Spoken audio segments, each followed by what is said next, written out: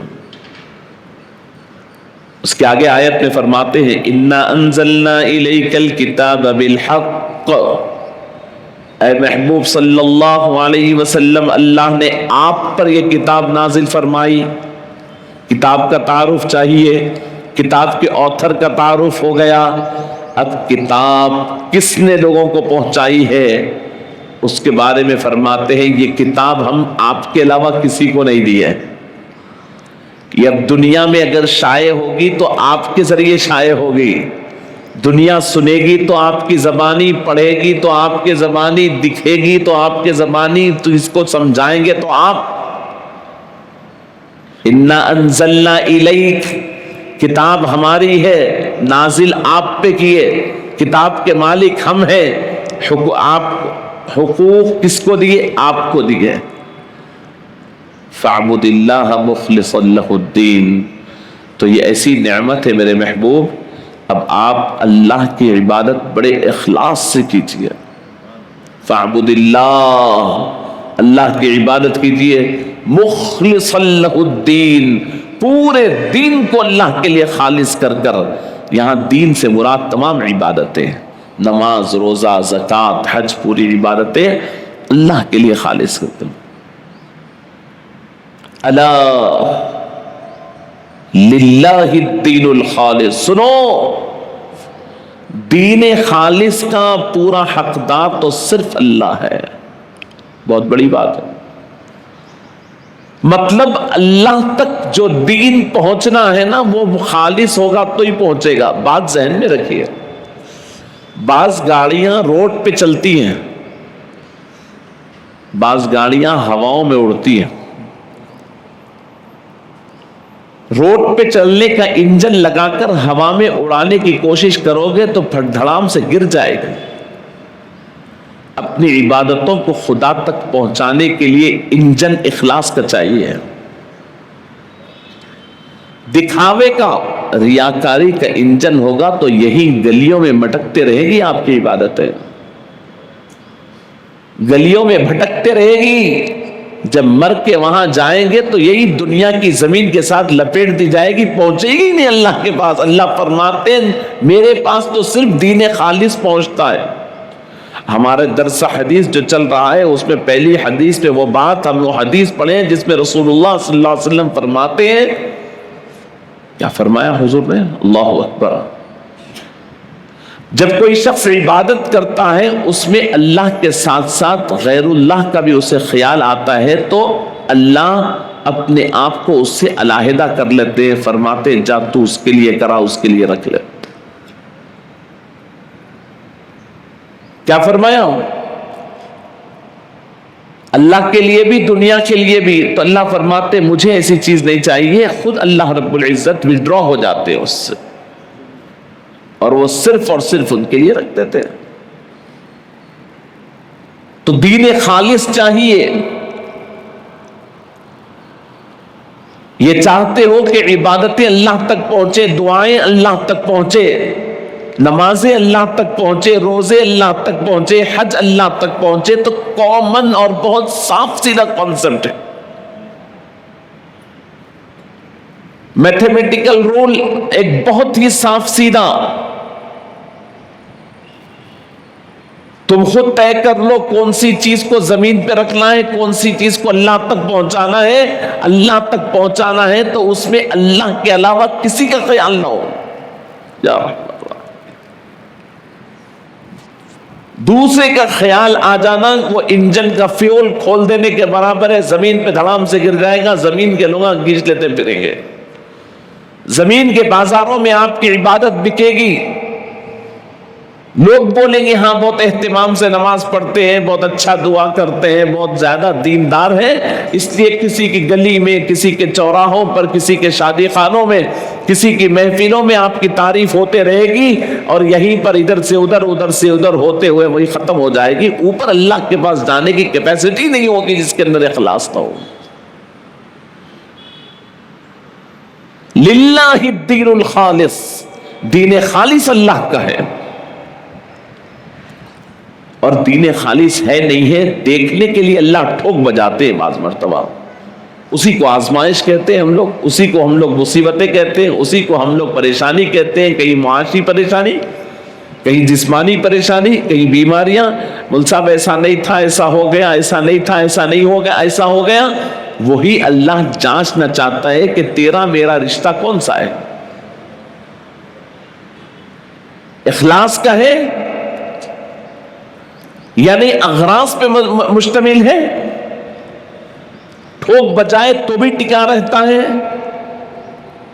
آزمائش کا ٹائم ہر انسان کی زندگی میں ہوتا ہے، کسی کی جوانی میں، کسی کی نوجوانی میں، کسی کے بڑھاپے میں. تو اللہ فرماتے ہیں دیکھیے اے حبیب صلی اللہ علیہ وسلم، دنیا آپ کو ریجیکٹ کر رہی ہوگی، خالص اللہ کے لیے عبادت کریے، آپ توجہ اللہ کی طرف کر دیجیے، آپ معاملات آٹومیٹک سمجھ جائیں گے. اب یہاں پر فرماتے ہیں اس کے بعد ایک مزاج تھا مکے والوں کا، اللہ کی اوپر یقین تو سب کا ہمیشہ رہا ہے کہ ایک پرماتما ہے، ایک خدا ہے جو سب کا خالق ہے، سب کا مالک ہے. لیکن ان لوگوں کے پاس ایک تصور یہ تھا کہ فرشتے اللہ کی بیٹیاں ہیں، اور ان کو وہ خوش کرنے کے لیے ان فرشتوں کو ان کے نام کی بتیں بناتے تھے. 360 بت جو تھے وہ کسی نہ کسی فرشتے کے نام کی، کسی کا کچھ، وہ فرشتوں کو دیکھے تو نہیں، اپنے ذہنوں سے خوبصورت خوبصورت بول کے وہ اپنے حساب سے ناک آنکھ بنا کے کچھ نہ کچھ لگا کے فرشتوں کی بت بناتے تھے. ارے یہ کیا کر رہے؟ تو کہتے کہ ایسا کرنے سے وہ فرشتے خوش ہوتے ہیں، اور جو فرشتے خوش ہوں گے وہ ہم کو اللہ سے قریب کر دیں گے. والذین اتخذوا من دونه اولیاء، اور وہ لوگ جنہوں نے اللہ کو اپنا، اللہ کے علاوہ کو اپنا دوست بنا لیا ہے. ما نعبدهم الا ليقربونا الى الله زلفا. اللہ اکبر. وہ یہ کہتے ہیں کہ ہم ان کی عبادت صرف اس لیے کر رہے ہیں کہ وہ اللہ رب العزت کے ہمیں قریب کر دے. اب یہاں پر آ کر ایک بات عرض کرتا ہوں، ہمارے بہت سارے اسلامک اسکالرس آج کے زمانے کے دعوت و تبلیغ کرنے والے، نئی نئی جماعتیں اس آیت کو لے کر اور اس جملے کو لے کر بہت سارے نوجوانوں کو انہوں نے یعنی مسلمانوں پہ چسپا کر کر، ایمان والوں پہ بتا کر یہ بتائے ہیں کہ یہ لوگ جو اولیاء اللہ کو مانتے ہیں، اولیاء اللہ کی زیارتوں کو جاتے ہیں، اولیاء اللہ سے عقیدت رکھتے ہیں، یہ دیکھو یہ آیت اس لیے ہی، استغفر اللہ نعوذ باللہ من ذالک. ایک بت پرست قوم جو مشرک ہے، بت پرست ہے، ان کے کانسیپٹس کلیئر ہے، وہ عبادت کرتے ہیں بتوں کو رکھ کر سامنے.